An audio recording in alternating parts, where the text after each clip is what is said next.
Cette conférence de presse, elle est motivée par la situation particulière dans laquelle se retrouve la production bio au niveau national et au niveau régional.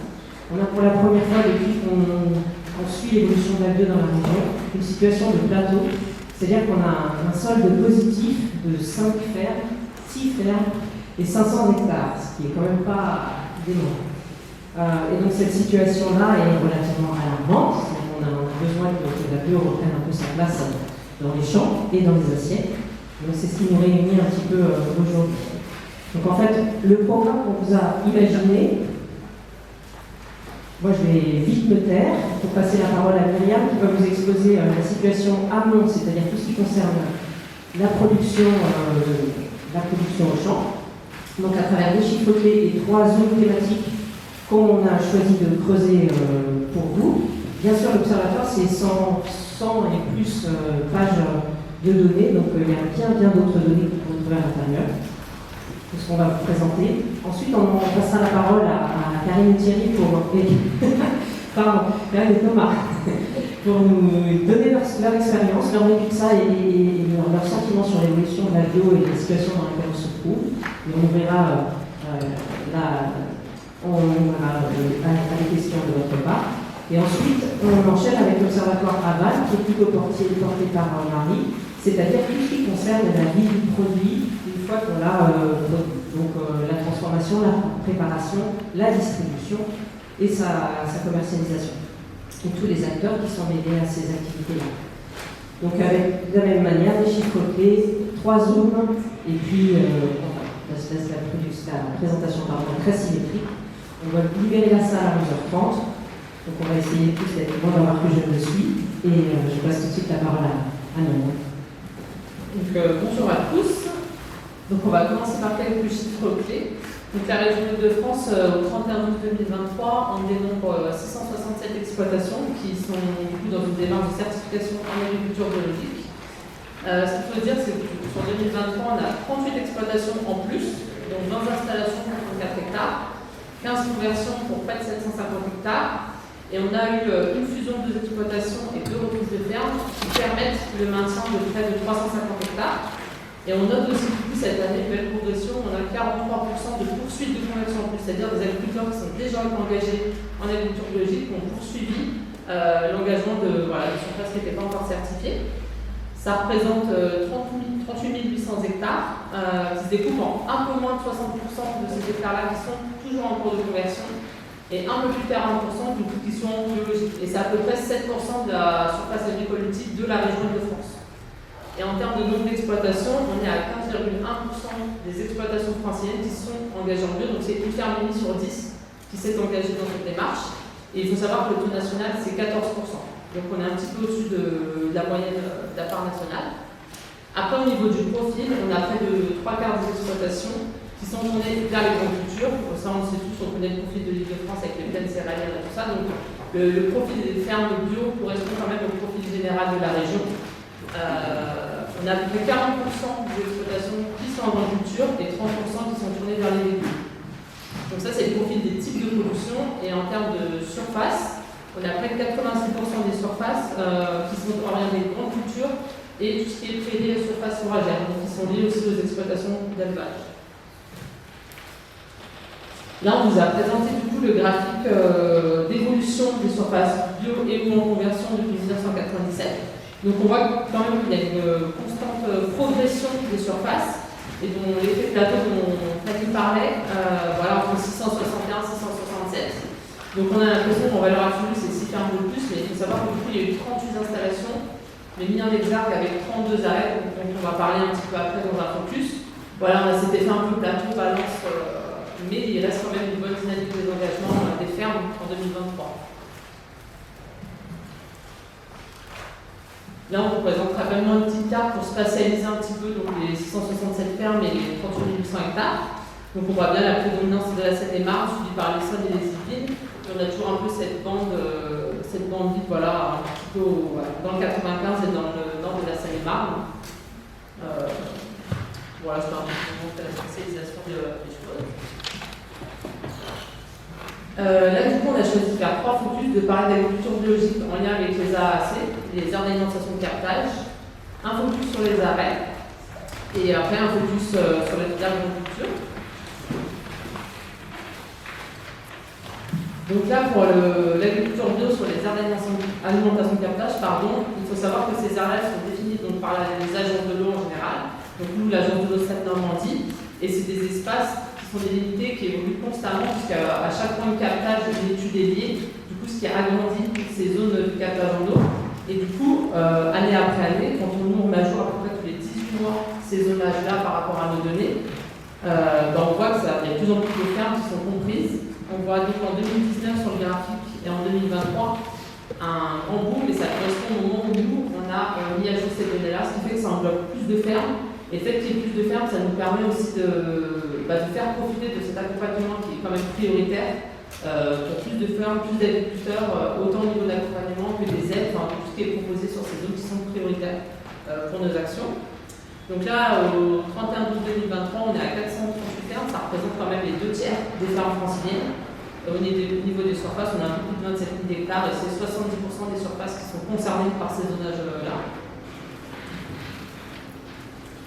C'est l'agence de l'eau Seine-Normandie qui soutient beaucoup les fermes sur ces zones, avec une MAEC, une mesure agro-environnementale et climatique eau bio qui est sortie, et aussi Haute-Paris qui a son propre PSE, programme paiement pour services environnemental, du côté de Nemours aussi. Donc en fait, les agences de l'eau soutiennent beaucoup le développement de la bio, et ça se traduit aussi dans les chiffres. Je vais rappeler le coût du traitement de l'eau, Thomas, peut-être. Le chiffre que tu adores donner. Oui, c'est un chiffre sur la Cour des comptes, un rapport de la Cour des comptes de juin 2023 qui disait que le coût de la dépollution de l'eau superficielle, uniquement sur les phytosanitaires, c'était entre 500 millions et 900 millions d'euros par an au niveau national. Donc 1 milliard d'euros par an qu'on dépense dans nos impôts pour retraiter l'eau. Est-ce qu'on ne ferait pas mieux de l'orienter vers des productions vertueuses?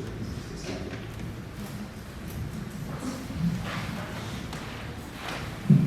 Du coup, là, on va vous présenter, voilà, c'est un petit diapo qui parle donc, des arrêts d'exploitation en agriculture biologique. Donc là, je vous ai mis en fait un petit graphique d'évolution des taux annuels des arrêts, donc le nombre d'arrêts par rapport au nombre total d'exploitation. Pour 2023, on est à 4,8%. Il faut mettre en face que le taux national est à 5%. Donc on est un petit peu en dessous du taux national. Donc là, on est à 32 arrêts pour 667 fermes. Et il faut comprendre aussi que du coup, les arrêts, ce n'est pas simplement des gens qui arrêtent la bio. Il y a énormément de particularités, de cas particuliers à ça.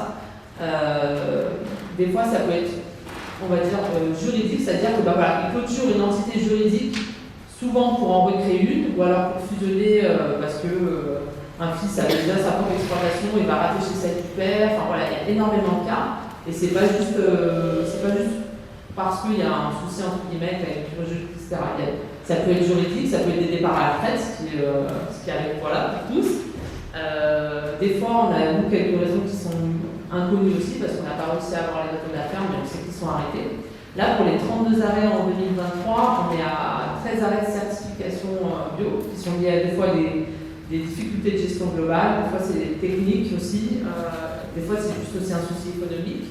Mais il y a des départs à la retraite, il y a énormément de cette année, c'est presque un tiers de clôture juridique. Donc les terres, elles, sont maintenues en agriculture biologique, elles sont absorbées par d'autres sociétés qui sont aussi certifiées. Donc elles sont maintenues. Voilà, donc c'est pas juste des fonds du monde, il y a 32 arrêts, ça fait beaucoup, mais voilà, c'est très administratif aussi des fois comme terme, il faut vraiment bien tout regarder. Et vous pourrez voir dans l'observatoire, chaque département, et au global, on détaille qui sont ces arrêts, quelles sont les raisons, où est-ce qu'ils se situent, etc. Vous avez toutes les explications dans l'observatoire pour mieux comprendre. Et donc, on parlait tout à l'heure de l'effet plateau, c'est qu'en face de ces 4,8% d'arrêts, on a 5,7% de taux d'engagement. Donc là, on comprend bien que bon, voilà, ça reste quand même le delta est positif, mais ça fait voilà, c'est tout petit effet plateau. Et donc tout à l'heure, je vous parlais des départs à la retraite qui c'est naturel, hein, ça arrive. Et du coup, là, pour vous donner quelques chiffres, c'est que dans l'observatoire, vous trouverez une partie sur la transmission Donc c'est vraiment un sujet qui est hyper important. Et nous, on le traite avec une vision sur la transmission, ce qu'on appelle à long terme, c'est-à-dire pour les fermes, pour les chefs d'exploitation de 50-50 et plus. Donc c'est des transmissions qu'on peut faire à long terme, c'est-à-dire 10 ans avant l'âge moyen des départs. Vous retrouverez plein de taux. Ça concerne là pour l'Île-de-France 146 fermes. C'est à peu près une ferme sur 4. C'est presque 24% des fermes qui d'ici à 10 ans vont être à transmettre. Et ça représente pour les surfaces 10 600 hectares. C'est pareil, c'est 23% à peu près des surfaces qui sont aujourd'hui concernées par ça. On a lancé une ferme sur 5 il y a un an ou deux, donc en fait, il y a vraiment un sujet préoccupant. C'est ça. Et du coup, dans ce profil-là des fermes qui vont être à transmettre, ça concerne 76% des surfaces liées aux grandes cultures. Donc c'est un peu plus de 8000 hectares de grandes cultures sur 10 600 hectares qui sont concernés par ces fermes qui vont être à transmettre. Donc il y a un vrai enjeu d'accompagnement sur cette filière-là pour les années qui arrivent. Il faut qu'elle reste en vie, évidemment. Ouais. Voilà.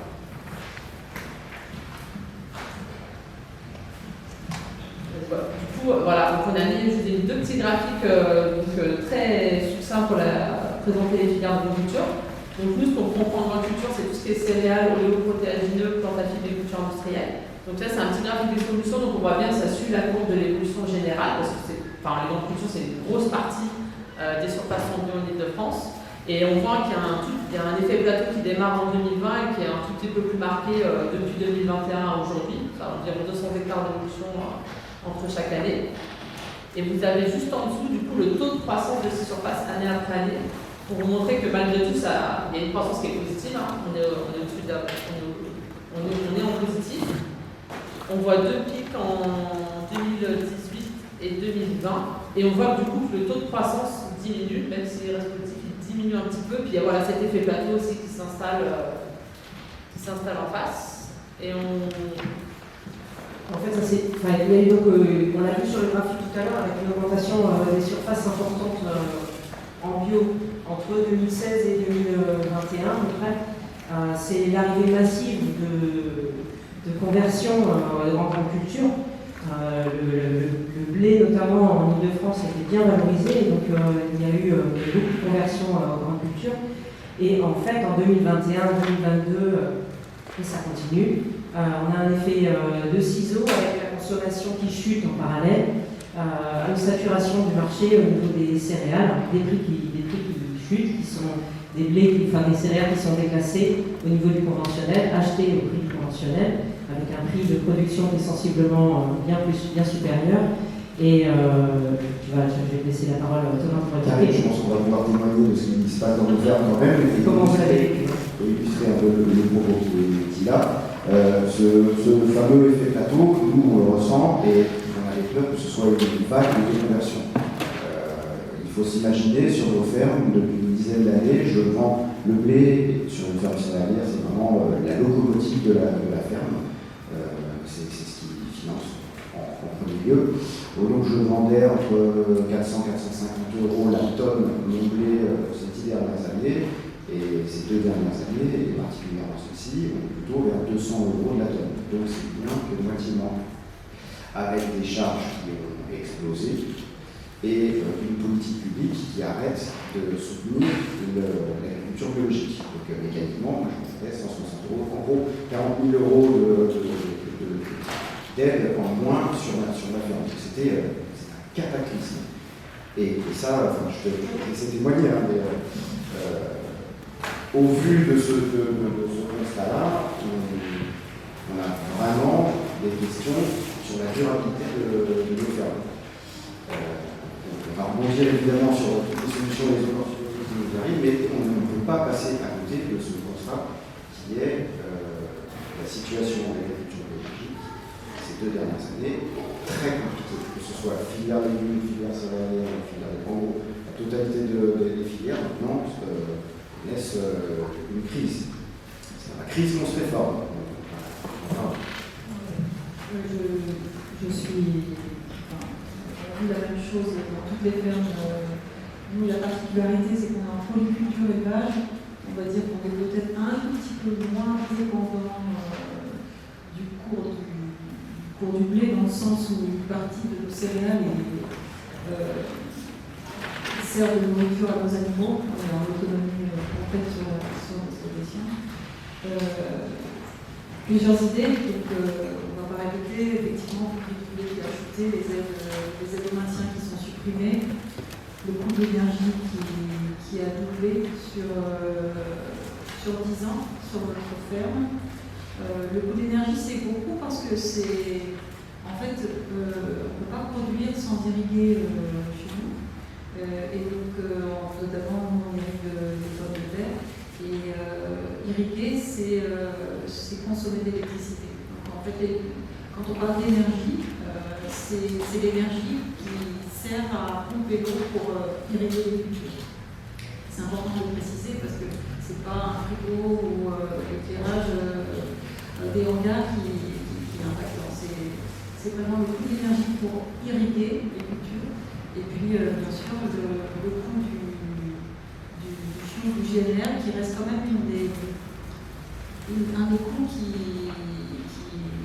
monte. Là, je faisais l'analyse sur les 3 dernières années. On est passé de 0,70 à 1 euro en gros pour le litre pour le GNR. Donc, c'est une augmentation de 30 à 40% là, sur les 3 dernières années, ce qui est énorme.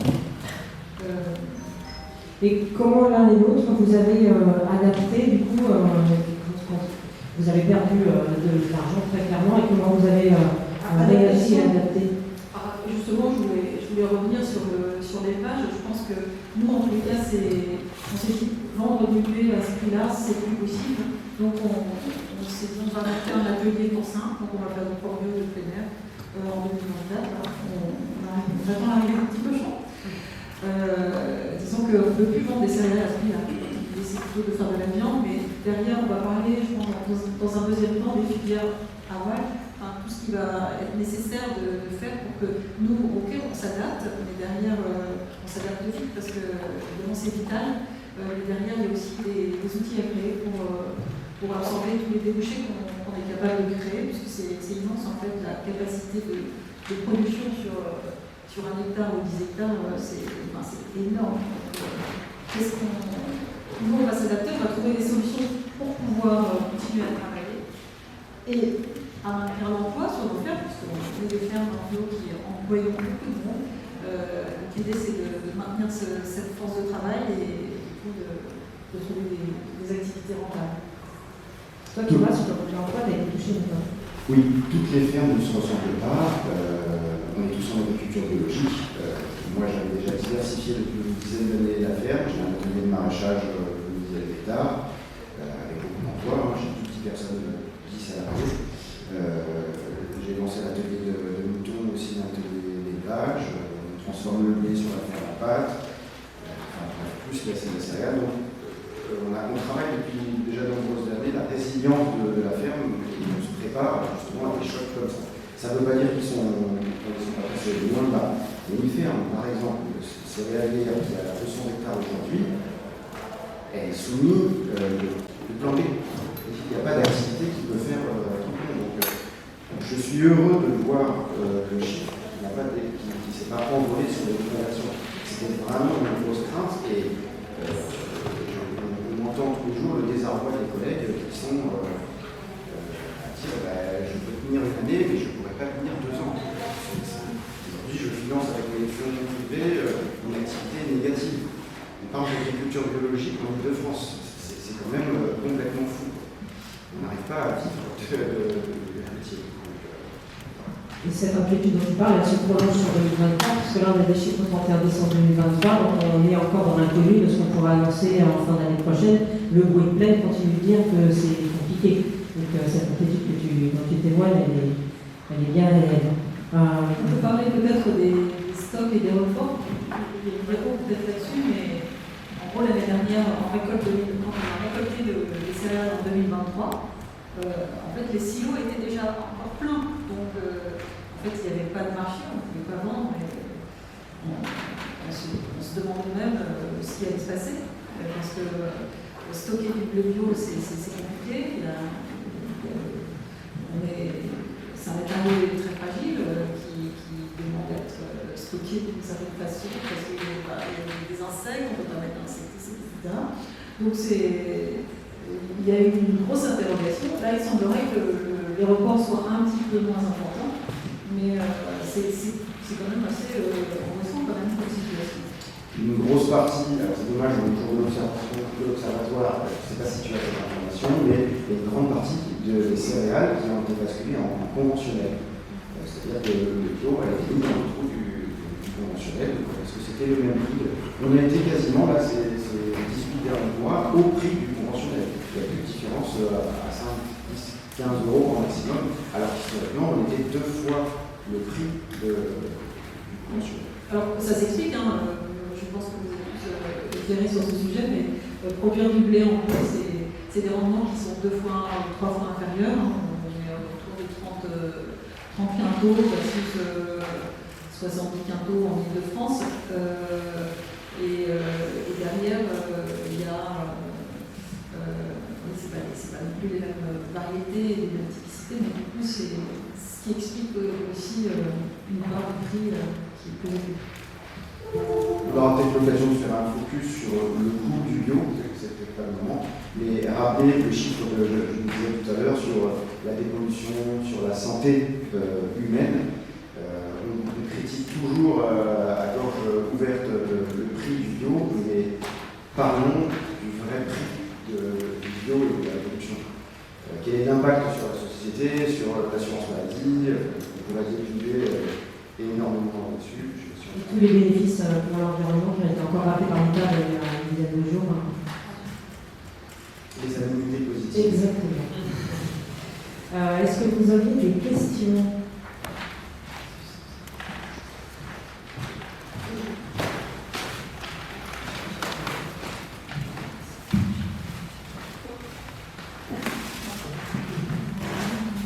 Moi j'en ai du coup.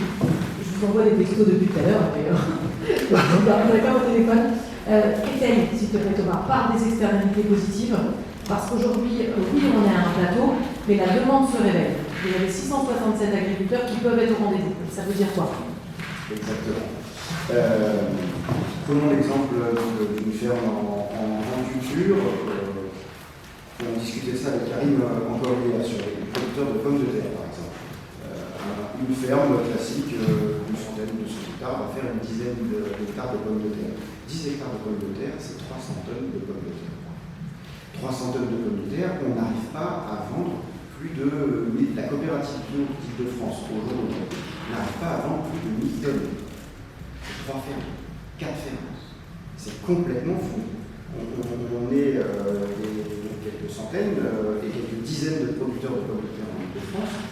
On pourrait fournir du jour au lendemain la totalité de l'Île-de-France et plus. On ne le fait pas parce qu'on n'a pas de marché. C'est complètement fou. Les conversions, est-ce que ça n'aide pas à assainir le marché? Oui, évidemment. Donc, est-ce que le mot sain est vraiment juste? C'est plutôt malsain. vous avez peur des déconversions, mais finalement c'est peut-être un mal pour un bien, pour permettre à ceux qui existent d'avoir bien pris plus tard. C'est un message pour les opérateurs, par exemple les meuniers qui vont acheter le blé, ils se disent il y a quelques pourcentages de conversion, donc il va y avoir un peu moins de marché.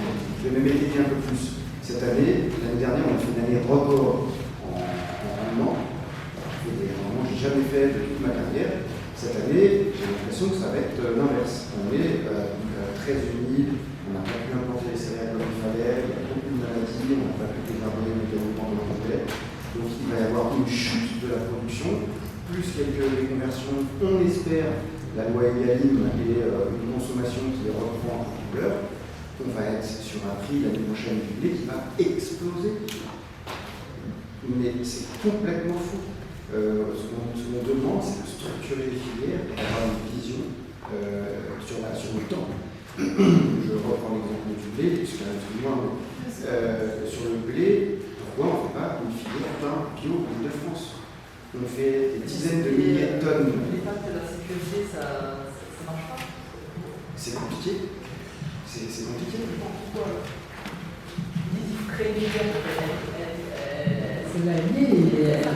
on arrive à faire du blé en Ile-de-France compétitif, très, très clairement. C'est juste qu'aujourd'hui, on n'arrive pas à tracer le grain de blé dans le stockage, la meunerie, les opérateurs qui vendent et les boulangers. Donc là, le travail du GAP aujourd'hui, c'est de structurer, on va prendre l'exemple de la filière blé, parce que c'est très simple aujourd'hui.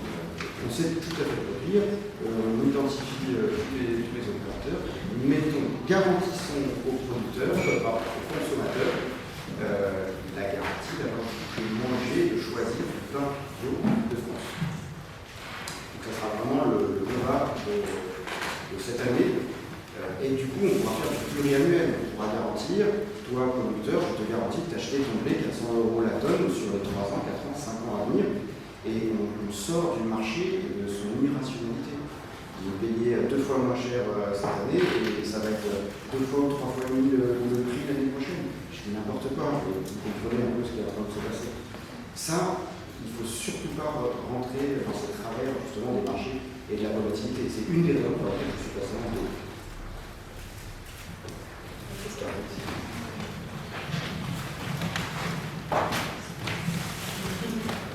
J'ai pas bien compris pourquoi la coopérative bio n'arrive pas à écouler plus de hectares de commentaires et qu'est-ce qu'il faudrait pour qu'ils en écoulent beaucoup plus. Donc, en réalité, la coopérative, elle répond à des marchés publics. Et aujourd'hui, les collectivités locales.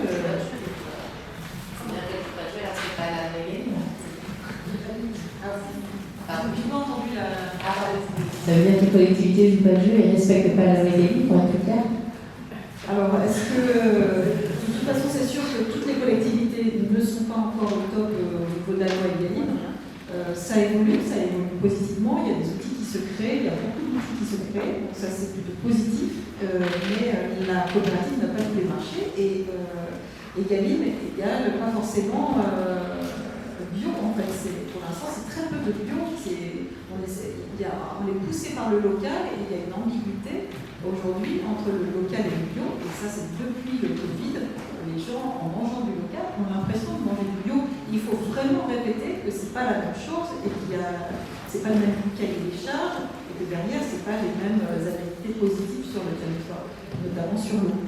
Et donc aujourd'hui, la coopérative ne permet pas d'absorber. La COP de France, en tous les cas, ne permet pas d'absorber tous les volumes, alors que nous, producteurs, on n'attend que des messages, des signaux clairs sur les structurations de prix.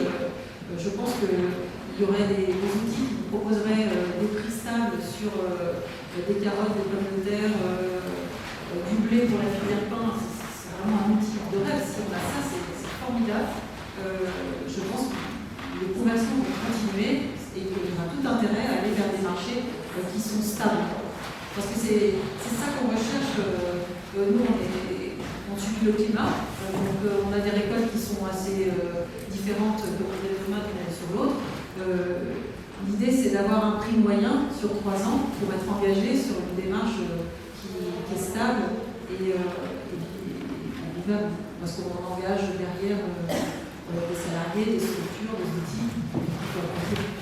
C'est en fait parce que comme on disait avec la transition, avec la transmission, en fait, plus on avance dans le temps, plus il y a de fermes qui vont être à transmettre, du coup, plus il y a de fusion d'entités juridiques. Et vraiment, la plupart des cas, c'est un père qui reprend, quand c'est une exploitation parallèle, le fils reprend cette père, etc. Mais par l'État n'est plus parlant, peut-être plus par le gouvernement par les exploitations.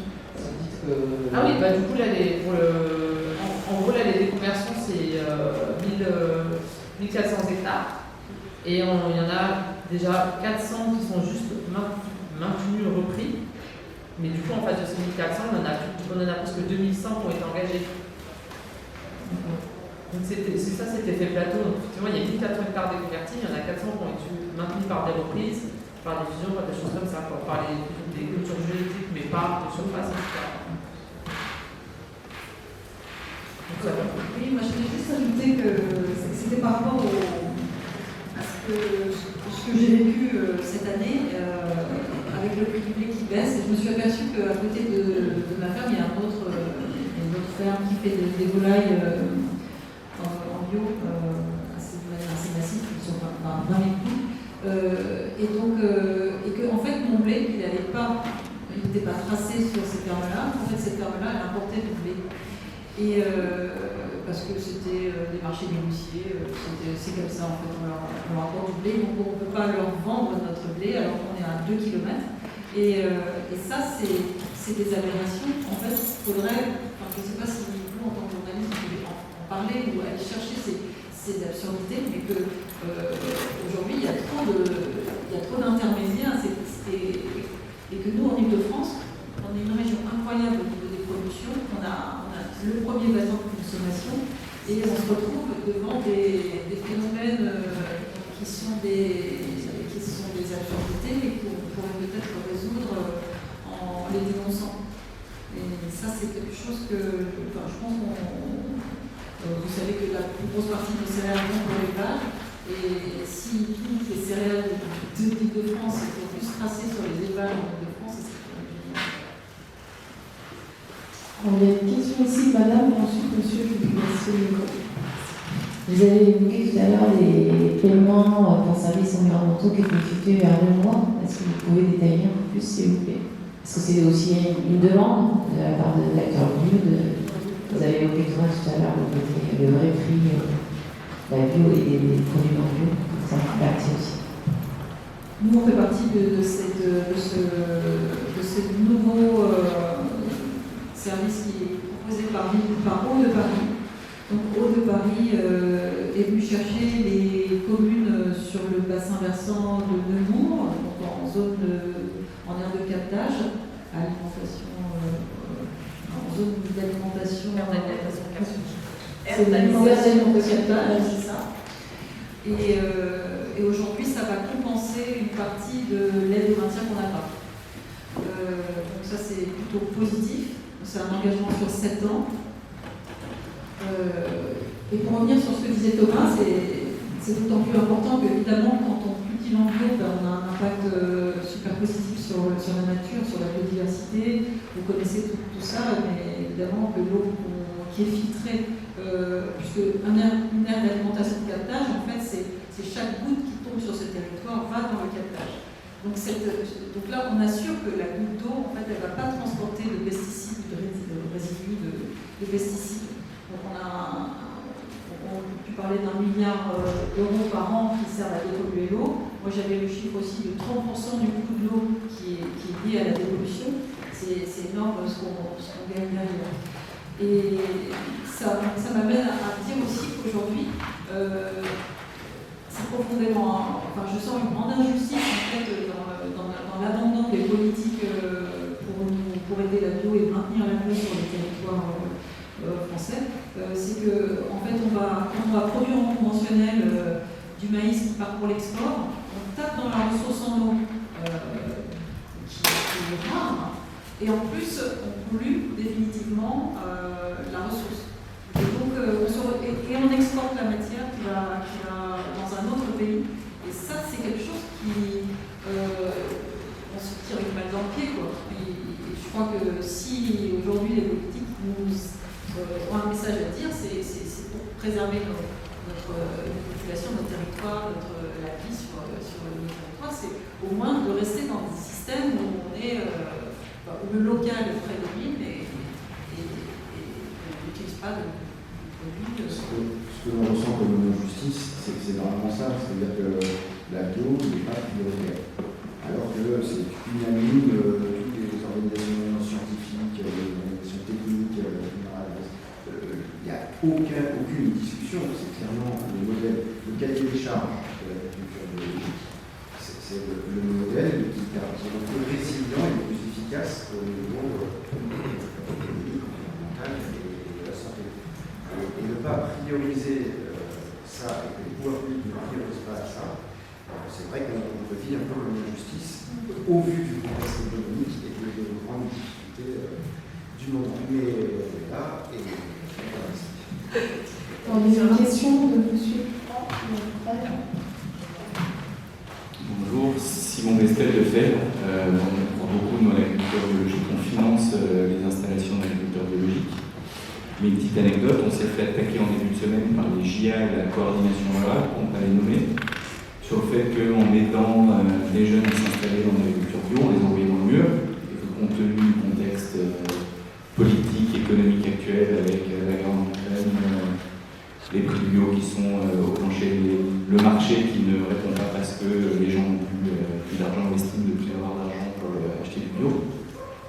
Qu'est-ce qu'on doit leur répondre? Parce que je trouve que le discours est quand même relativement pessimiste à nous entendre. Donc, quelles sont les perspectives? Comment on peut à la fois contrer ce discours qui est très alarmiste et qui a un impact, parce qu'on a beaucoup de jeunes du coup qui se posent beaucoup de questions sur le fait de passer en bio. Et puis voilà, pour rassurer un peu tous les acteurs sur le fait que le bio n'est pas perdu et que oui, au-delà des grands discours sur la nécessité de faire du bio, comment concrètement on permet d'assurer une viabilité à ces jeunes. Vous avez des producteurs en face de vous qui disent à 1000%, c'est possible. Et quand on veut, on peut. Et ça peut se transformer au niveau politique. Vous connaissez 5 fruits et légumes par jour? C'est rentré dans la tête, plutôt assez puissamment. Et bien, faites la même chose pour le bio, ou en tout cas une agriculture pas raisonnée, parce que ça c'est jouer, c'est l'enfumage, voilà, exactement. Disons la vérité à tout le monde, acheter un petit peu moins de soda et consommer des produits frais, bio ou locaux, vous allez voir, ça va se passer tout seul. On respecte la loi Egalim, mais d'un coup de magie, instantanément, toute la crise, la quasi-totalité des filières est sanctionnée. On n'arrivera même pas à faire 1%, on est à 6%, 7% de respect aujourd'hui de la loi Egalim. Respectons la loi, faisons respecter la loi Egalim. Que les députés à l'Assemblée nationale mangent à la cantine du bio, c'est pas le cas. Qu'ils respectent uniquement la loi Egalim, juste 20% de bio. Déjà, respectons la loi, la crise de la bio, elle est arrêtée sur le champ. Et si en plus on peut avoir des politiques publiques de communication où on explique la vérité aux gens sans juste en disant la vérité sur ce qu'on est en train de faire et qui est quand même assez noir sur l'eau, sur son eau notamment, je trouve que si l'idée derrière ces syndicats c'est faire de l'argent, il y a d'autres métiers. Et si on peut parler en plus de ce que dit Thomas, de tous, moi je crois que depuis 20 ans, j'ai jamais été autant émerveillée devant tout ce qu'on a, devant la vitalité de son produit, devant notre territoire, devant la beauté de la nature. Enfin, on ne parle pas assez aussi de nos fermes biologiques, elles sont extrêmement créatives et joyeuses, et aujourd'hui ce sont des lieux dans lesquels les gens aiment aller.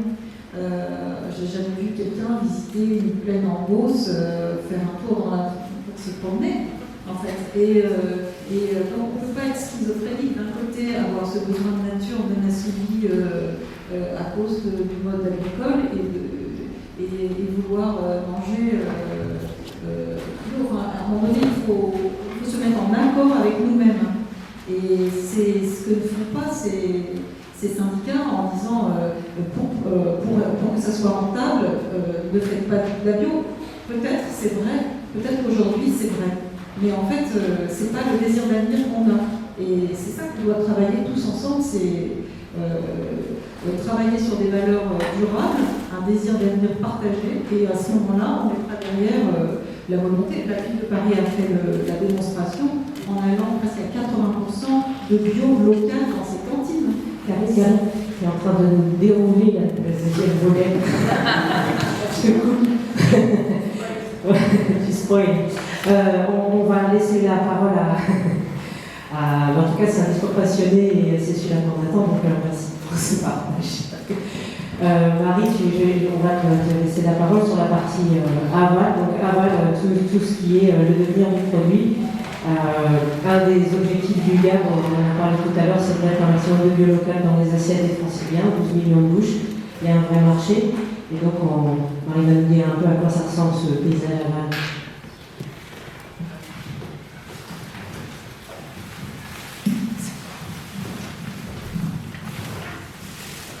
Pour définir un petit peu mieux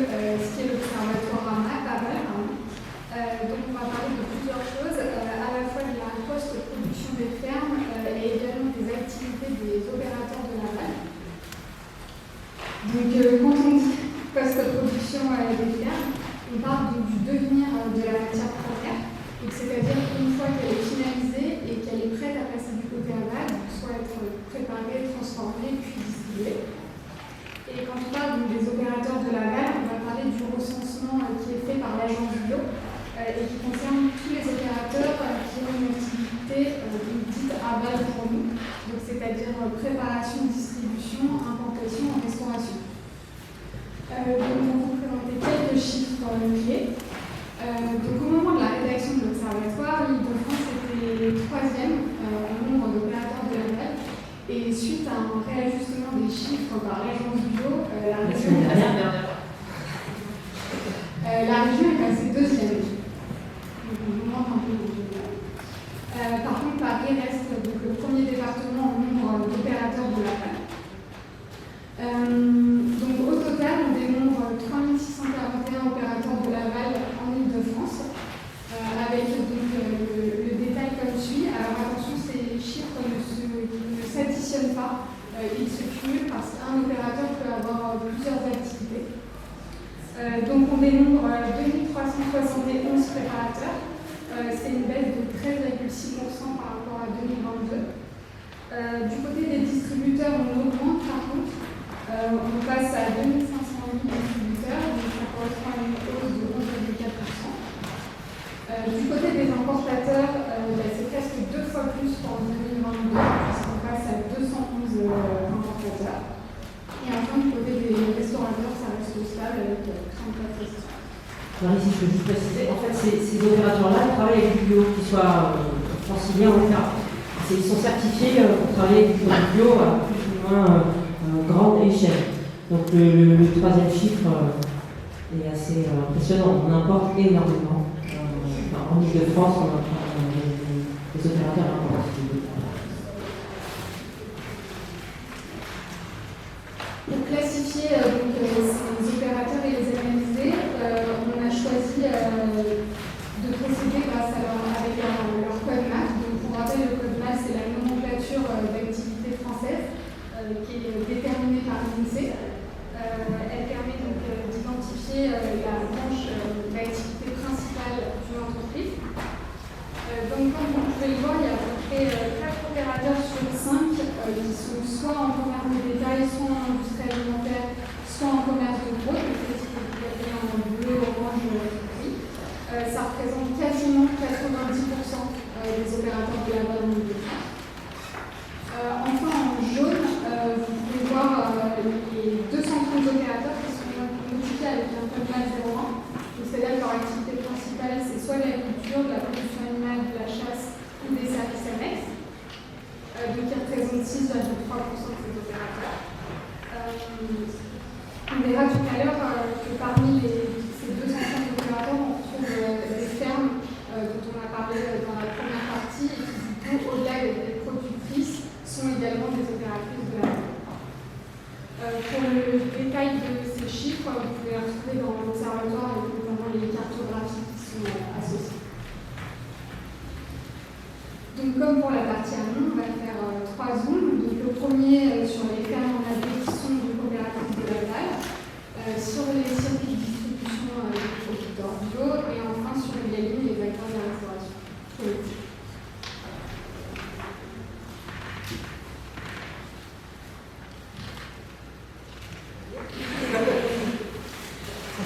Donc comme disait Myriam tout à l'heure, on dénombre 667 fermes en AB en Ile-de-France. Donc parmi elles, il y en a un tiers qui sont également opératrices de l'aval, donc 217 sur les 667. Ça fait à peu près 32% des fermes en AB en Ile-de-France. Donc ces fermes, au-delà de leur production, elles ont une activité soit de préparation, soit de distribution. Elles sont toutes notifiées donc avec un code MAF 01. Et on en a à peu près un tiers en maraîchage et un tiers en culture, ce qui correspond à la proportion des fermes en Ile-de-France.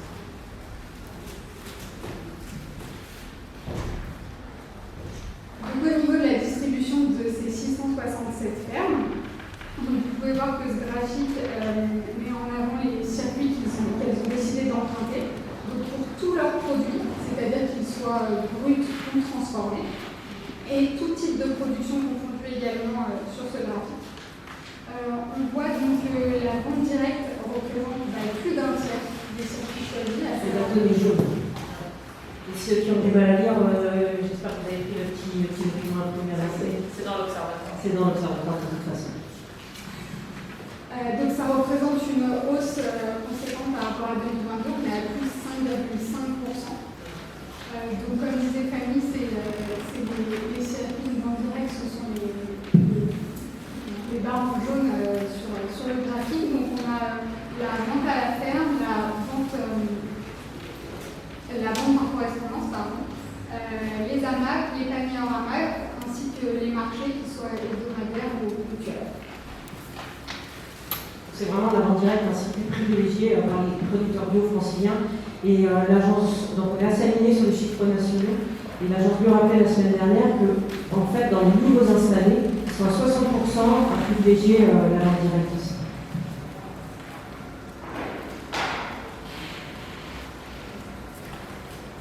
Donc parmi la multitude d'acteurs que nous on considère comme étant opérateurs de l'aval, il y a malheureusement une partie qui échappe au recensement, notamment les entreprises de la restauration collective, qu'elles soient dans le secteur privé ou dans le secteur public.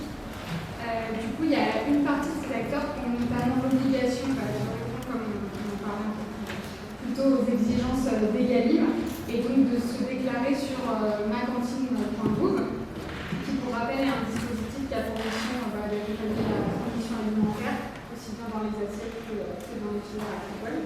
Donc les chiffres qu'on vous propose là, c'est tiré justement de ma cantine. Et là, on sort de l'observatoire, ce n'est pas des données que vous avez dans l'observatoire. Non.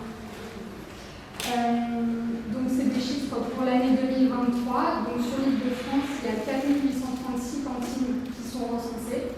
Et les données ont été publiées pour plus de la moitié d'entre elles, donc 58%. Et alors ce qu'on peut voir, c'est vraiment la prévalence des cantines de l'enseignement, du coup, en Île-de-France. Ce qui est normal, puisque en fait, c'est lié à l'application et l'obligation d'appliquer la loi Egalim. Donc, elle était une obligation portée sur les organismes publics. Depuis le 1er janvier 2024, les entreprises y sont aussi assujetties. Donc, pour l'instant, elles sont 94 à avoir rempli la copie. Il faut le temps que le système se mette en place et que les uns et les autres publient leur déclaration. Et du coup, c'est normal que les administrations, le médico-social, etc., soient plutôt bons élèves là-dessus. Alors après, sur le respect des Egalim, c'est autre chose. En tout cas, ils remplissent leurs données, ça ne dit que ça. En fait, l'importance de ce slide aussi, c'est qu'on a 4836 acteurs de la restauration collective qui ne sont pas référencés dans les presque 4000 dont on vient de parler. Donc il y a quand même énormément d'acteurs de l'aval. Et ces acteurs-là, c'est des acteurs qu'on cible particulièrement avec le GAB. La restauration collective, ça fait, Karine, tu connais ça fait plus de 15 ans que les GAB travaillent dessus. Et qu'on utilise ce levier-là pour tirer la production. Tu veux en dire un mot peut-être, Thomas? Sur la conscience scolaire, je suis peut-être un petit peu moins intéressé parce que moi je suis très circuit court, donc j'illustrerai plutôt la partie circuit court. Karine, sur la partie cantine, ce que je voulais dire, c'est que tout à l'heure on disait si Egalim était si on applique Egalim, il n'y a pas de problème, la bio, on vend tous nos produits, on développe la bio en Île-de-France. Ça c'est sûr, mais en fait ce qui nous manque, c'est des outils qui nous permettent, nous, dans nos fermes, de répondre aussi à ces marchés. Parce que même si demain Egalim est appliqué, aujourd'hui on ne sait pas très bien, nous, à qui s'adresser quand on fait 100 tonnes de pommes de terre, et en fait, qu'est-ce qu'on en fait? On n'a pas des outils pour... Il n'y a pas un site internet de vente de pommes de terre bio, quoi. Donc aujourd'hui, on va appeler, on va faire... Et en fait, ça dépend aussi beaucoup de la dynamique commerciale de telle ou telle personne. Ça reste quelque chose de très individuel et c'est pas du tout porté par la collectivité. Aujourd'hui, le gars, en fait, a besoin nous aide en tous les cas dans la séparation de ces filières. Je vais passer la parole à Arnaud, qui est responsable du pôle alimentation. Qu'est-ce que tu peux un peu développer sur ce qu'on fait au niveau du GAB pour accompagner les acteurs? pour leur permettre d'appliquer et d'inspecter Egalim. Et puis on en est un petit peu dans l'aspect d'Egalim, si vous voulez.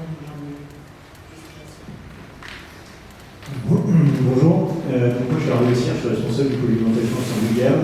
Effectivement, comme disait Karine, on va essayer d'accompagner tous les acteurs en prenant un petit peu l'historique de là où ils en sont par rapport à Egalim, parce qu'il y a des très bons élèves et puis il y en a des très mauvais. Il y en a qui ont la volonté d'aller plus loin et c'est vraiment indispensable pour pouvoir les accompagner.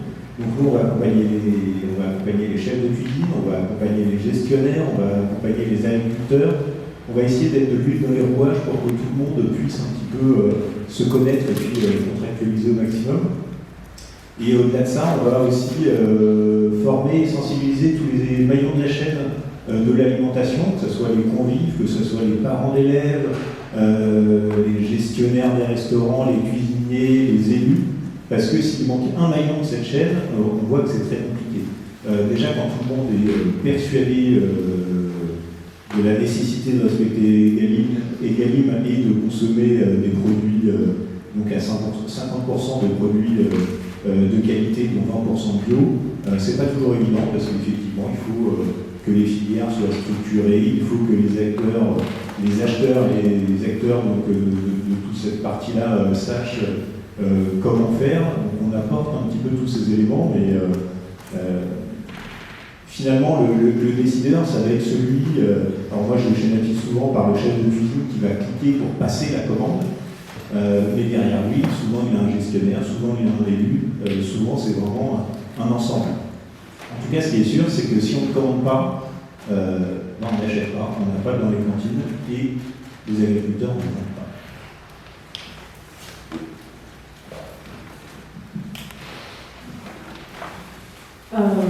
Si vous avez des questions sur cette thématique-là aval, vous en avez déjà pas mal parlé quand même entre les lignes.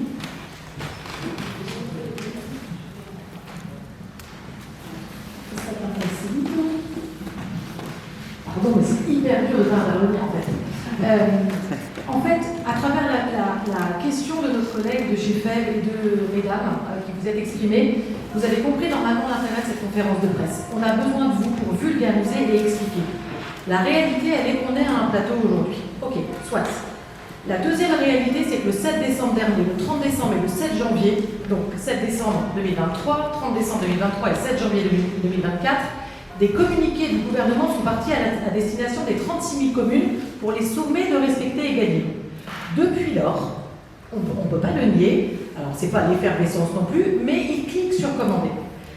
C'est génial, si demain tout le monde le fait, il faut que nos agriculteurs soient au rendez-vous. Pour ça, il faut honorer leur travail. C'est ce dont on parlait à travers les PSE, votre question madame, je ne sais pas si tout le monde sait ce qu'est un PSE, c'est une façon de rémunérer les agriculteurs pour le service rendu à l'environnement. C'est pas rien, c'est énorme. Si tout le monde répond à Egalim parce que sommé par le gouvernement, et je ne fais pas de politique dans mes propos, les agriculteurs sont sur les starting blocks pour être au rendez-vous. Et ça, c'est important. Pour ça, il faut comprendre de quoi on parle. Aujourd'hui, et je me permets, parce qu'il y a nos partenaires qui sont là, et génial, merci, mais vous, acteurs de la presse, on a besoin de vous. Aujourd'hui, bio, on ne peut pas dire qu'on vit sous une tente, on n'est pas les babacools, moi je m'épile et je mange des salades Sodebo de temps en temps. Et aujourd'hui, ça c'est méconnu.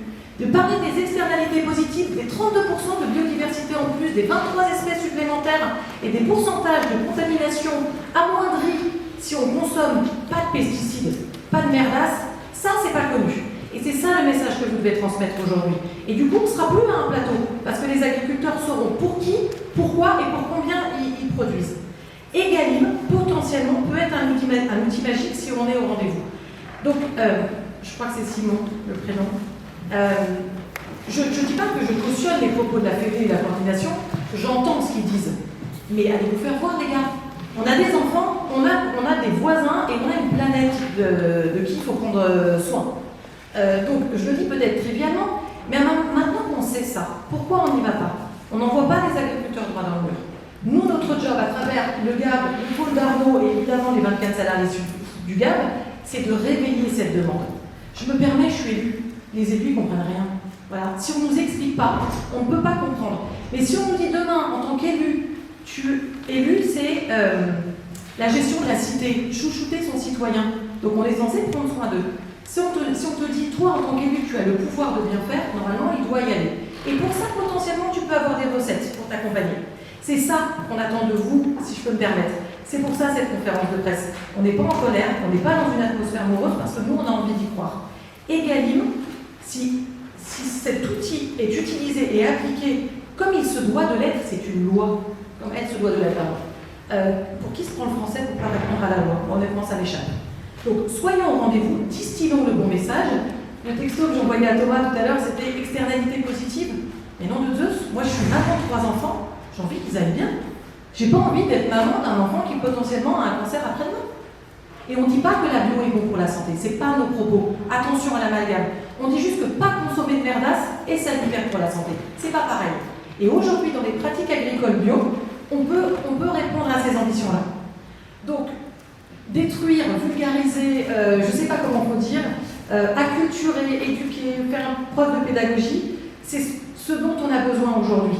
Si la presse nous aide à distiller des bons messages, je suis intimement convaincue, parce que vous avez un pouvoir phénoménal, que les décideurs seront au rendez-vous.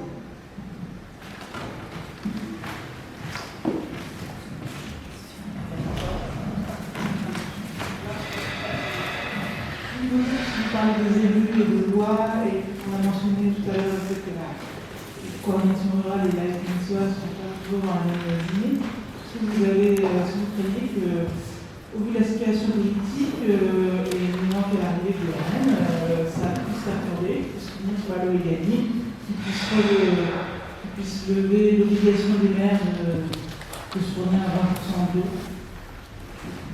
Alors, objectivement, on ne peut pas être beaucoup plus pire que ce qu'on est aujourd'hui. On a plus de soutien, on a zéro aide. On est aujourd'hui exactement comme un agriculteur conventionnel, peut-être même pire dans certains cas, sauf les AEC locales sur les terres de captage. Moi, je suis plutôt enthousiaste. Depuis quelques mois, la consommation en circuit court, ma partie maraîchère, je vendais en magasin, je vais à beaucoup sur Paris, j'ai pris la crise plein fouet. Depuis 2023 et maintenant, j'ai tout recentré sur la ferme et je ne sers que les gens autour de moi. C'est-à-dire que c'est la vente à la ferme, c'est les AMAP, c'est le ticket de collecte, on est vraiment sur du ultra local. Et il faut reconnaître les choses, c'est incroyable. Je vends toute ma marchandise, j'ai dû même en acheter là à la vidéo, on n'arrive pas à fournir. Je suis plutôt optimiste et ça, quelle que soit la politique nationale, les gens ont besoin de manger sur un territoire. Donc je me sens un peu libre sur le temps et dans la durée. À partir du moment où je fais une produit de qualité, les gens sont pas chers. Au prix, les gens sont là.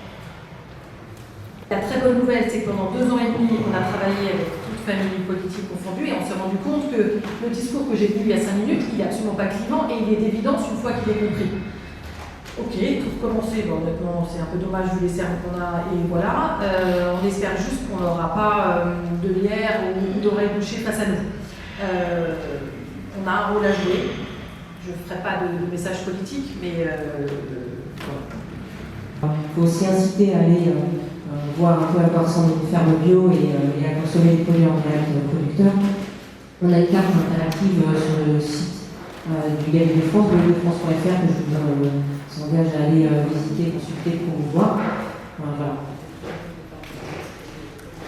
Et il y a effectivement, comme le dit Myriam, tout un réseau de fermes pédagogiques, de fermes qui font de l'accueil pédagogique comme une activité de diversification, dont sont assez friandes un certain nombre de collectivités, des écoles évidemment. C'est un support génial pour réveiller les vocations dès le plus jeune âge. Et puis après, on travaille ici avec les lycées pour mettre la bio dans les cursus. Bonjour à tous, c'est Eric Cotin, je suis directeur d'un centre de formation agricole du campus de Gaville avec Contremerle. Et juste un point pour signifier que nous on forme les futurs agriculteurs, pour vous tous, ce sont des gens en reconversion. Par an, entre le site de Brie et le site de Rainville, on forme jusqu'à 50 futurs agriculteurs, principalement sur le bio, puisque le campus de Bougainville est en agriculture biologique. Donc juste dire que oui, on a des gens qui sont volontaires pour pouvoir produire du bio. Après, oui, en Ile-de-France, on le sait tous, c'est le foncier, où là, pour le coup, il y a même si certains dispositifs Terre de Liens, de France Nature, etc., accompagnent le porteur de projet. Après, c'est la difficulté aujourd'hui, c'est de trouver des terrains qui permettent la production avec, pour le coup, de la vente à la ferme, des AMAP, et de plus en plus la diversité de production, palmes, plantes aromatiques, maraîchage, voilà, champignons. Hein, j'ai vu dans vos chiffres aujourd'hui qu'on commence à voir apparaître la production. Il y a aussi la production de safran. Donc voilà, oui, il y a de la diversification, il y a de l'envie de s'installer en bio, mais après, il va savoir les affaires politiques, j'ai envie de dire, concernant ce sujet. Merci pour cette intervention. Et puis la dynamique de conversion et d'installation, elle a été divisée par deux, mais il y a quand même une dynamique, on reste dans quelque chose de positif. Et on perd des grandes surfaces, enfin des grandes surfaces, des surfaces en agriculture, parce que c'est celles qui sont les plus importantes, mais il y a aussi un nombre d'installations qui est quand même là sur effectivement, vous l'avez dit, sur du maraîchage et sur des diversifications importantes. Les poursuites de conversion, là, on a plus qu'à.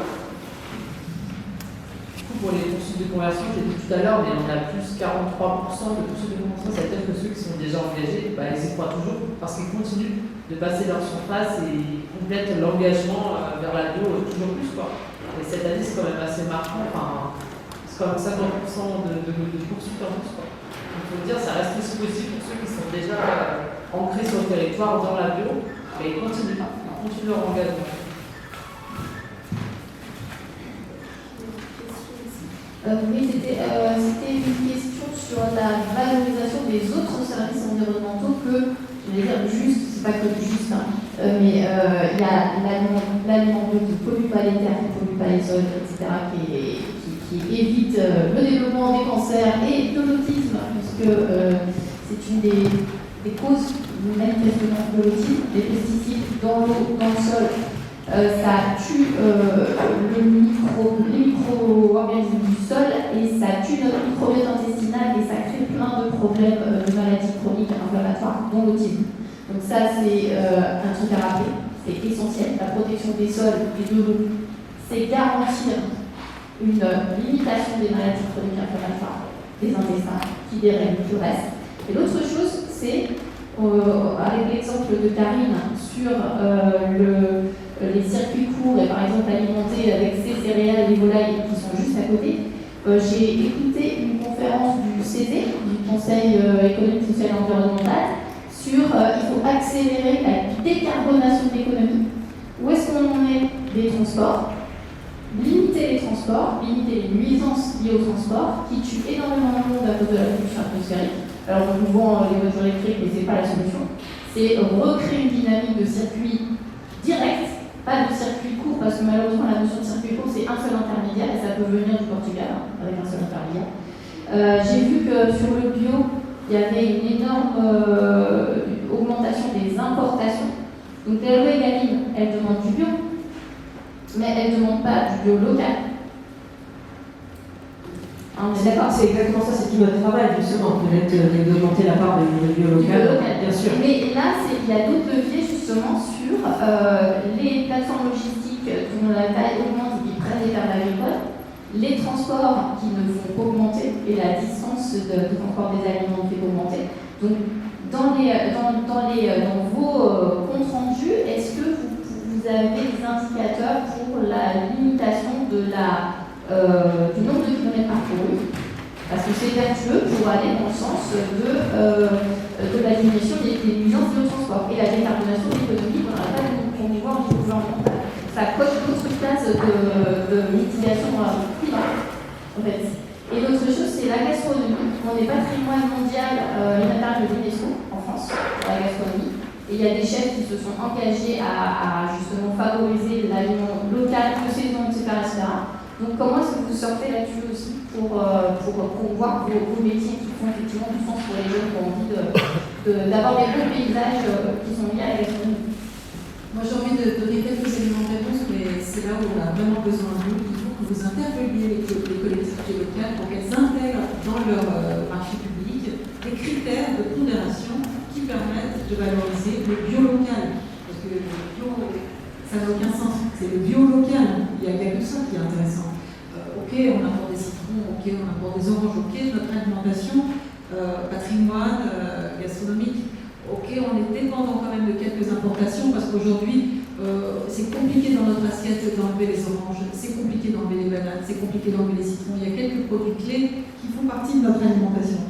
Mais on a besoin de vous pour interpeller les élus, et on a besoin de cahier des charges, on a besoin d'appels à projets, d'appels d'offres publiques qui nous permettent de nous répondre selon des critères qui nous mettent en avant.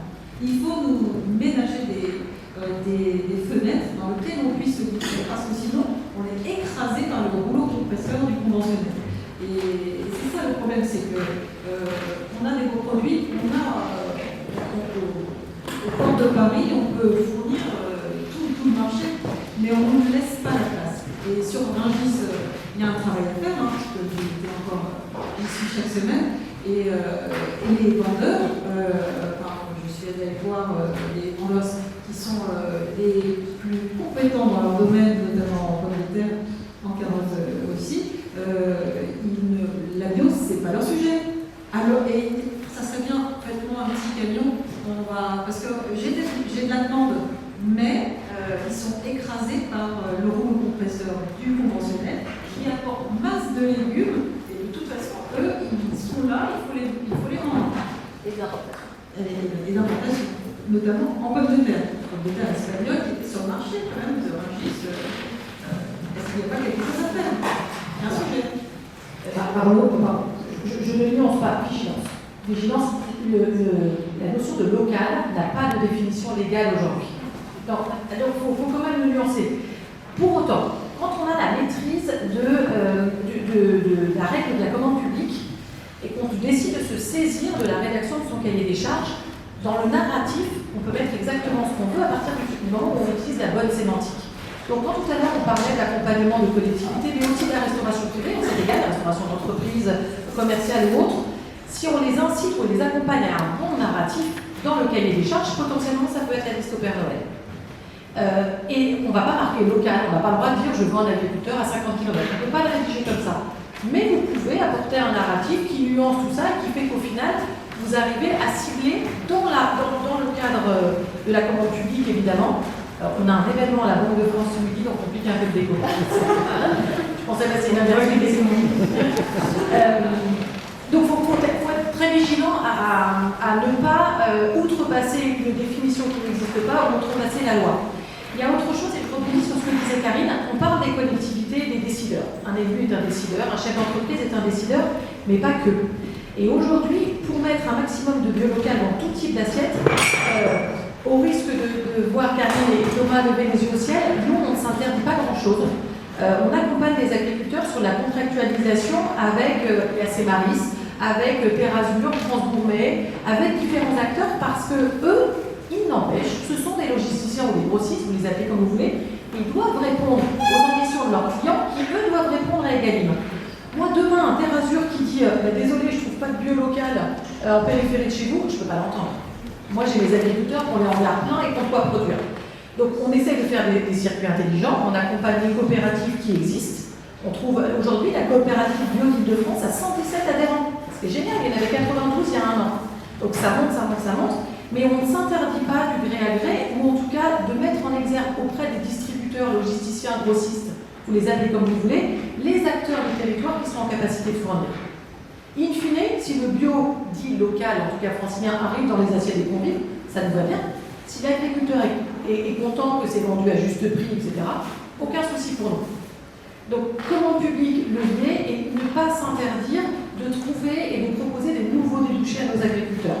Et honnêtement, encore une fois, alors je suis peut-être madame optimiste, mais il y a des marges de manœuvre.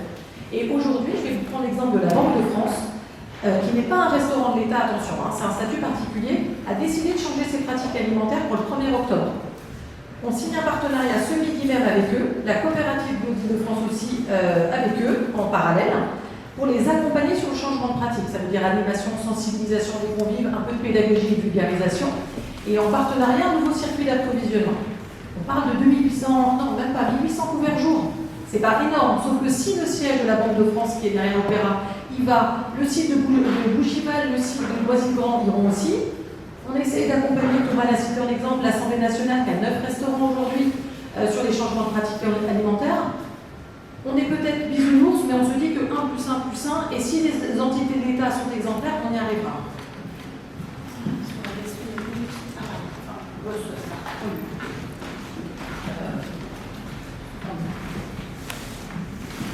Bonjour, Karine Roger. Je me faisais la réflexion par rapport à votre question, Karine, sur la connaissance des marchés, du marché en Ile-de-France. J'ai entendu parler de l'ouverture d'une plateforme logistique sur Provins, et je me demandais dans quelle mesure est-ce que ça pouvait créer plus un avantage par rapport à la distribution des produits bio. Oui, merci de votre question. C'est un super outil qui va sortir. Je précise que cet outil, quand il est né, quand le projet est né, c'est un outil qui est partagé État, qui est partagé région Île-de-France et département, 93-77. Et cet outil, en fait, au départ, c'était du local. Et pour avoir participé aux réunions dès la création, les chambres d'agriculteurs ont convié les paysans en fait, à venir. Et en fait, je suis venue et je me suis dit, mais quid de la bio locale? Et la démarche a été au forceps pour avoir du bio local. Aujourd'hui, la région défend ce projet pour que ce projet respecte les gamines. On a des volumes qui sont engagés. Certaines coopératives ont répondu donc comme Île-de-France, mais d'autres coopératives nationales en bio ont répondu au marché. Les marchés sont attribués, mais sur des volumes qui sont ridicules par rapport à ce qu'on peut produire non bio. En fait, on pourrait faire 100% de bio local sur parcelle Provins, ça s'appelle Approval. Je vous invite à regarder et en fait le projet est beaucoup né d'un contexte post-Covid où les produits locaux conventionnels manquaient de débouchés. Et au lieu de se servir de cet outil comme un tremplin pour l'agriculture biologique, en fait aujourd'hui on est un peu frustré, on aimerait bien beaucoup plus s'engager de volume avec Parcel. La région est très porteuse, je pense que le président Parcel Approval a vraiment envie aussi d'être beaucoup plus en bio, mais il y a des freins. À vous d'en parler, mais on est là, on peut produire, on peut faire. Et en récolte 2024, on a ce qu'il faut, en récolte 2025, on peut planifier pour anticiper les besoins sur les 3 années, sur les 3 prochaines années.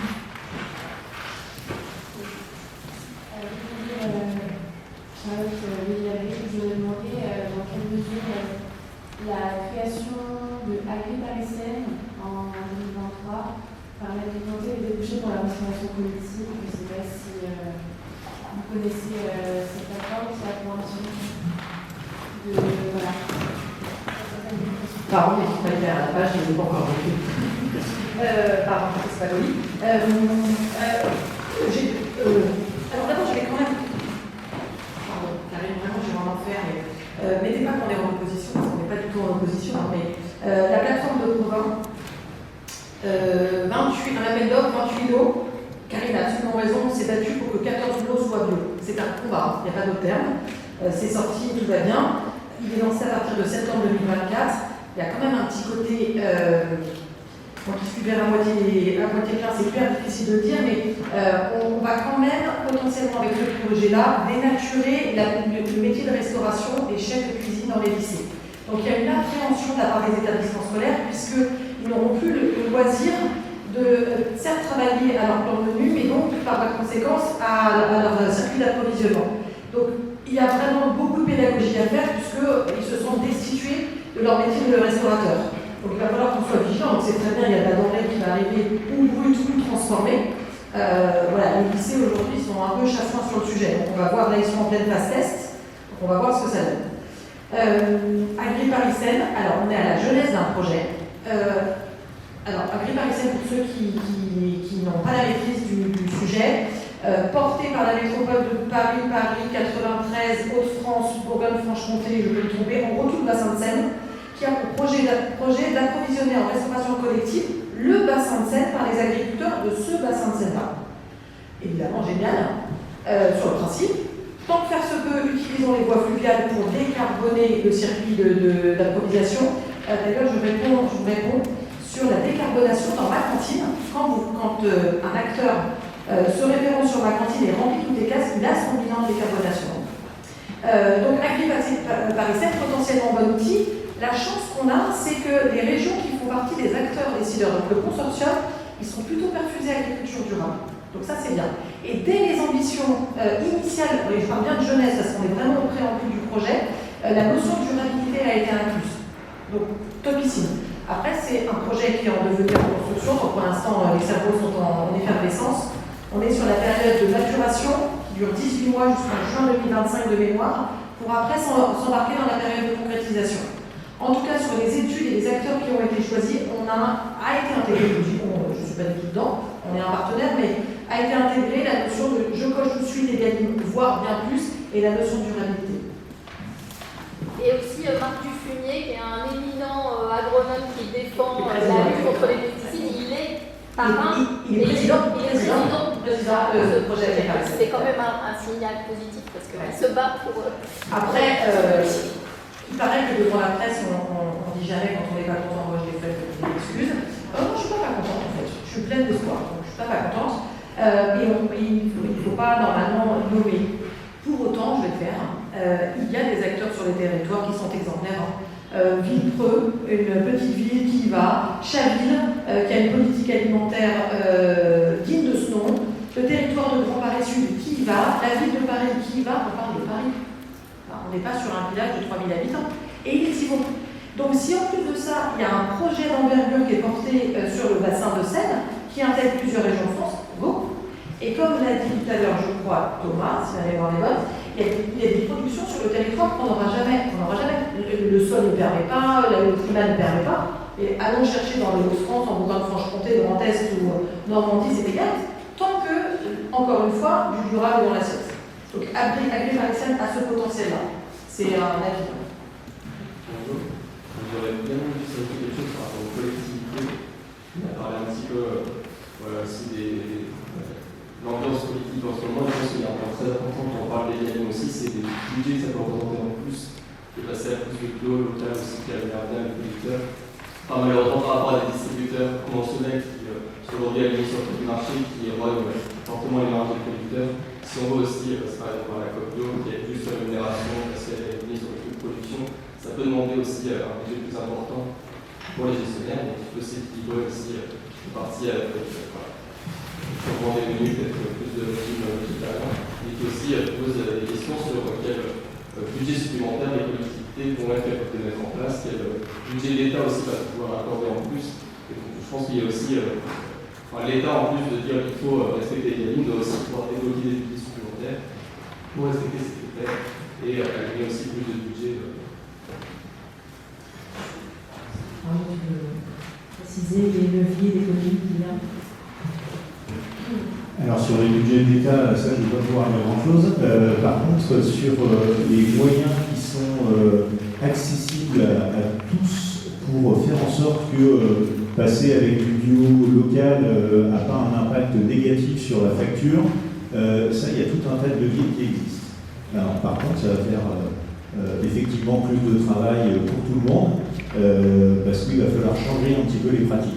La première chose, ça va être changer les habitudes alimentaires, ça va être changer les pratiques concernant la réalisation des repas, ça va être jouer sur le gaspillage alimentaire qui coûte énormément et pas uniquement dans la cuisine, que ce soit au début et à la fin de la chaîne de production. En fait, c'est vraiment un ensemble.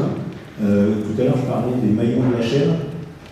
S'il en manque un, ça coûte plus cher. Si tout est un petit peu aligné et si tout le monde travaille avec un état d'esprit positif, avec une envie de changement et de faire mieux, c'est réalisable et pour pas beaucoup plus cher. Je vais prendre un exemple, on parlait de la filière pain tout à l'heure. Vous achetez une baguette de pain blanc à la levure classique, votre pain le soir même il part à la poubelle. Un pain avec du levain, de la farine complète, en bio local, cuit au feu de bois, je ne dis pas que c'est c'est pas, enfin, ça peut paraître un idéal, mais c'est un pain que vous n'allez pas du tout gaspiller parce que vous pouvez le recycler, vous pouvez le consommer différemment. Donc au final, vous payez à la facture un petit peu plus cher, mais vous ne le jetez pas. Donc vous le valorisez, donc vous n'allez pas payer plus cher. Voilà. Et accessoirement, sur l'exemple du pain bio de France, il n'est pas beaucoup plus cher, parce qu'on est sur un produit massif. Là, on est en fait avant la vague. Et on ne demande que à sauter cette vague. C'est-à-dire que quand on aura des économies d'échelle, on aura massifié les canaux de distribution, on aura appris qui vont mécaniquement baisser par des économies d'échelle. Je ne sais pas si vous voyez cette notion, mais elle est capitale. Donc, oui, aujourd'hui, on a encore taxé de plus cher, mais mettre des mesures en place et massifier les approvisionnements, c'est une contre-priorité de dire que c'est plus cher. Et sans parler des indemnités positives, alors là, n'en pas. Mettez un PSE, des paiements pour services environnementaux qui rémunèrent les paysans du bon impact positif, ça fait encore baisser le prix au niveau du grand public. Donc c'est un peu des faux débats qu'on aime bien alimenter pour le drapeau de nouvel âge de ces chefs. Le gaspillage, c'est 30%. Et le gaspillage, c'est pas rien. Juste dans l'assiette. Pas avant et après. Justement, on est sur le. Juste un mot, il y a un exemple qui a été fait en Ile-de-France, c'est 10 centimes. La région Ile-de-France met 10 centimes en plus pour acheter des produits bio d'Ile-de-France. C'est 2 millions d'euros injectés directement dans l'achat de produits locaux. C'est plein de petites mesures, 10 centimes. C'est plein de petites mesures qui permettent de démultiplier tout de suite et de remettre à l'échelle de faire une production de produits de qualité à un prix tout à fait juste. 10 centimes pour je sais pas compris. 10 centimes dans les repas. Ah oui, c'est 10 centimes plus par plateau. Par plateau. Dans les lycées. Dans les lycées, la région a une liste sur les lycées. Et 10 centimes de plus par plateau en fruits et légumes, ça rajoute, ça abonde dans le business 2,2 millions d'euros en fruits et légumes biolocaux, en réponse à 3 critères que la région a définis, dont un outil de contrôle. Donc c'est sur remboursement qu'ils peuvent percevoir la subvention. En gros, c'est pas 10 centimes, je repeins mon portail et je refais mes toilettes. C'est si tu peux justifier de ta dépense, tu as 10 centimes de plus par plateau en forme de subvention. Via ma cantine, etc. Via l'appli. Non, via un outil régional. Un outil régional. Et moi, je voulais juste aussi ajouter un petit chiffre clé qu'on cite souvent par rapport au surcoût. En fait, le coût de denrée, tu me diras si c'est bon, mais c'est seulement un quart du coût total du repas. Donc en fait, même si jamais on a quand même un surcoût du produit bio, au final, c'est quand même un peu lissé dans le coût total du repas qui comprend aussi le personnel, les investissements de matériel. Donc ça permet de relativiser aussi cette évolution. Sur Cécile, alors, je suis désolée si ça va encore après, mais justement, quand on parle de la filière. Plus d'après, là, on est. Ah bon, la filière pain, est-ce qu'on peut en plus détailler, savoir comment elle se structure, ce qu'elle va apporter, et est-ce qu'elle est transposable à d'autres agricultures, maraîchage? Alors évidemment, si on arrive à rendre transparent la construction d'une filière pain bio de France, on aura la méthode et on pourra la démultiplier sur d'autres filières. On est à l'étape embryonnaire de cette filière. On a identifié tous les opérateurs. Maintenant, ce qui la blesse, c'est la peur du marché. Aujourd'hui, les opérateurs veulent bien tracer la matière, mais que sur le produit qu'ils sont sûrs de vendre. Donc il y a quand même beaucoup de communication à faire auprès des boulangers, auprès du grand public, mais c'est une filière assez facile à mettre en place parce que les outils existent déjà. Les meuniers sont là, les stockeurs sont là, les boulangers sont là. Maintenant, il faut juste switcher avec une part de farine bio, de bio et de farine bio de France. Alloter, c'est très facile à faire. Aujourd'hui, les grands stockeurs, les OS, sont capables d'alloter plusieurs centaines de milliers de tonnes tout de suite. Un meunier est capable de moudre plusieurs milliers de tonnes. Maintenant, il faut pouvoir l'acheter. Donc voilà, on met les opérateurs autour de la table pour essayer de commencer à entraîner dès l'année 2024, la récolte 2024.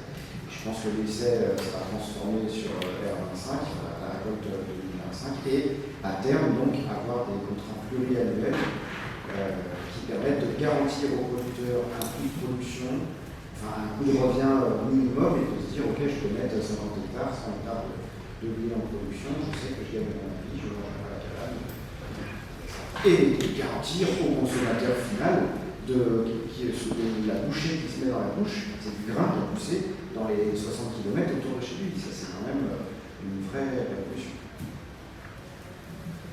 Alors, une question ici. Oui, alors, juste ajouter quelque chose. Tout ce qui a été dit sur effectivement les économies fossiles, c'est tout à fait réel, vrai. Et je voudrais quand même ajouter aussi la possibilité pour les cantines scolaires de diminuer un peu la part de protéines animales, c'est-à-dire la part de la viande dans les menus des enfants. Je crois que la ville de Paris a fait un repas végétarien par semaine et possiblement, je crois qu'on devrait aller vers 2 repas parce que c'est effectivement moins cher. C'est mieux au plan diététique, nutritionnel. Le plan national nutrition santé dit bien que les Français mangent trop de viande rouge, trop de charcuterie, donc aller vers les protéines végétales, c'est pas mal pour la santé aussi. Alors voilà, c'est ce que je voulais ajouter. Puis je vais quand même faire 30 secondes sur Carolien, d'un mouvement citoyen qui essaye d'aider les agriculteurs à s'installer en agriculture biologique en achetant des fermes par de l'épargne citoyenne, donc la foncière terre de l'eau. Voilà, en 30 secondes pour mon drapeau. Voilà. Merci beaucoup. Oui, je ne sais pas si vous avez réagi sur la partie diminution des protéines animales. On peut toujours parler là-dessus. Bonjour, donc Noël Vignal de la direction départementale des territoires de Seine-et-Marne. Moi j'avais une question plutôt sur l'aspect accès à une alimentation de qualité pour tous et lutte contre la précarité alimentaire. J'ai déjà un peu des réponses, mais qu'est-ce que le GAB, qu'est-ce que l'agriculture biologique peut faire ou est-ce qu'il y a des perspectives donc, pour permettre l'accès donc, au bio à des personnes qui sont dans une grande précarité et qui n'ont pas forcément d'outils financiers pour accéder à ces produits? Régulièrement des foyers précaires, plus ou moins bien évidemment, qu'on va accompagner à ces changements d'habitudes alimentaires de façon ludique, conviviale, vers du mieux manger. Donc effectivement, des leviers comme les protéines végétales, l'anti-gaspi. Si on dit que le bio coûte 30% plus cher et que ça représente finalement le poids des épluchures d'un légume, et que c'est en plus là où on va trouver plus de vitamines et de minéraux, et qu'on leur donne des astuces pour les utiliser plus que c'est utilisable, voilà, ce sont des exemples, des choses pratico-pratiques qu'on met en place, et ça a l'avantage d'être un dispositif également qui est sur le moyen terme, puisque c'est un accompagnement sur plusieurs mois. Et c'est quand même assez notable. Voilà, et donc à travers cette convivialité, ce côté ludique, on arrive à noter des changements d'habitude vers le bio, mais plus globalement l'alimentation durable, le respect de la saisonnalité aussi, parce qu'il y a un gros sujet, et ça permet de mettre en valeur des productions locales. Le respect de la saisonnalité, c'est pas que dans les marchés publics comme un levier, c'est aussi dans ce type de dispositif. Merci Christelle. Donc il y a Paris et Grand Paris Sud qui sont dans ce dispositif. Au-delà de ça, et du coup, merci de cette question, on accompagne, alors, soit la demande de 3 ministères différents, soit sur l'initiative de notre part, différents acteurs qui parlent de précarité alimentaire. Finalement, dans précarité, on va mettre les épiceries solidaires, mais on va aussi mettre la population étudiante, le pénitencier, l'hospitalier et tout ce qui est institut social, médico-social, c'est-à-dire aussi. Et pour ça, on va les accompagner sur un changement de pratique. Tout ce que je vous ai dit tout à l'heure sur la restauration commerciale collective, sur les rédactions de cahiers des charges, etc., c'est évidemment valable pour eux. Donc on les accompagne sur comment j'achète, comment je sensibilise mes bénéficiaires, comment j'accompagne. Il y a de l'animation, il y a de la formation cuisine, etc. En simultané de ça, parce que tout à l'heure je vous parlais de vulgarisation, il faut aussi le côté opérationnel. On a travaillé en particulier avec la Cobio d'Île-de-France à l'émergence d'une mercuriale, donc c'est une espèce de catalogue de produits et prix, ça s'appelle une mercuriale dédiée au public social et solidaire. Ça veut dire que vous êtes Solidaya, qui a une épicerie solidaire au 14e, vous êtes Resto du Cœur, Secours Populaire ou autre, vous pouvez prétendre à cette mercuriale. Ça veut dire que, et ce ne sont pas des produits déclassés, c'est important, même si je ne juge pas les produits déclassés, mais on est sur la même typologie de produits que sur la mercuriale classique. Pour autant, il y a un travail qui a été fait avec les agriculteurs adhérents de la coopérative pour qu'ils acceptent de nuancer leur prix au même titre que la Cobio, pour inciter la population dite précaire, en tout cas leurs acheteurs, à aussi toucher ce public-là. En gros, c'est pas parce qu'on n'a pas trop d'argent et moins de chance dans la vie qu'on n'a pas le droit de bien s'alimenter. Et bien ça marche bien, ça marche très bien. Je vais vous donner un exemple d'une chaîne d'épicerie sociale et solidaire parisienne bénéficiait jusque-là de beaucoup de dons. Vous n'êtes pas sans savoir que le don diminue et que quand le don est au rendez-vous, la qualité du don est souvent à revoir. DLC très proche, qualité de produit peu au rendez-vous. Pour ça, cette chaîne d'épicerie solidaire, qui en a 14 à Paris, a négocié de pouvoir utiliser la centrale d'achat de la marque Franprix avec 10% de remise. Bien, ils ont négocié, super. Aujourd'hui, la mercuriale de la Cobio, leur produit du bio, local, parce que ce sont que les agriculteurs franciliens, 47% moins cher que la mercuriale Franprix, moins les 10%. Et on est en bio local. Pour ça, il a fallu faire aussi preuve de pédagogie, expliquer aux agriculteurs, expliquer à ceux qui ne peuvent pas bénéficier de cette mercuriale pourquoi ils n'y ont pas accès, etc. Donc il y a un vrai sujet sur la population, c'est horrible de parler comme ça, mais en tout cas cette cible-là, en réponse à ce besoin aussi qu'ils peuvent avoir.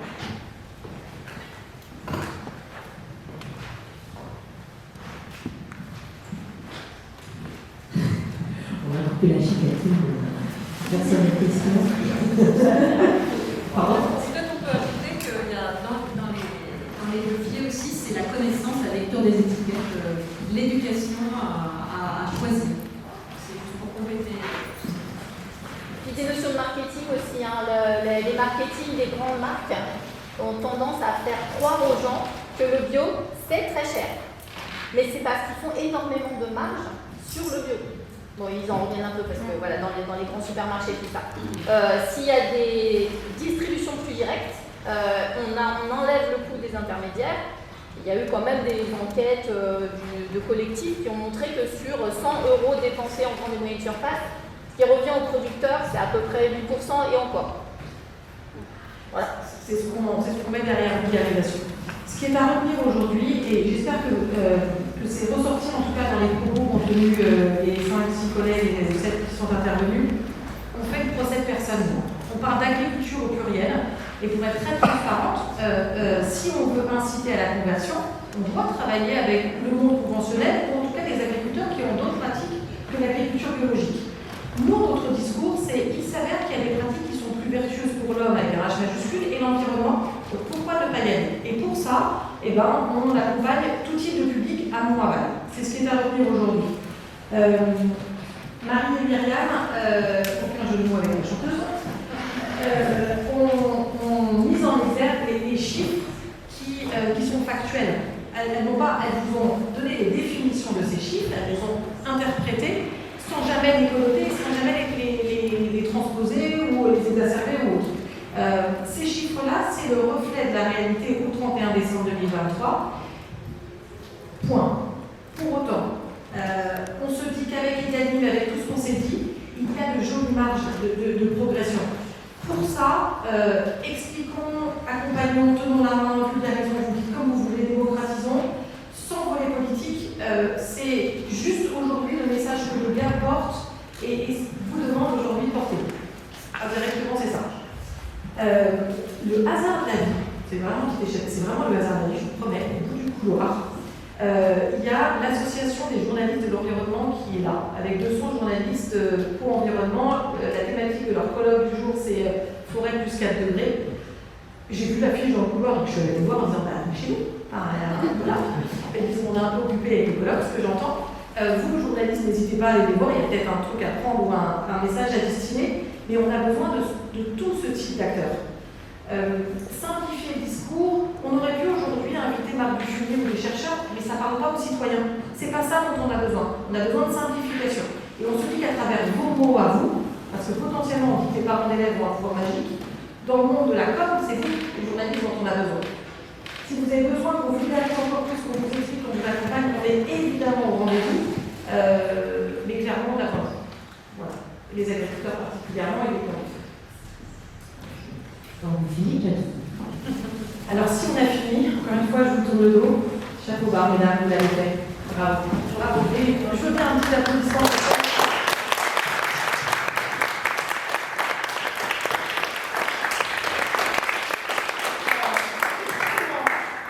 Satisfaisant, plaisant, voire jouissif de demander à des gens qu'on apprécie de surcroît de se réveiller.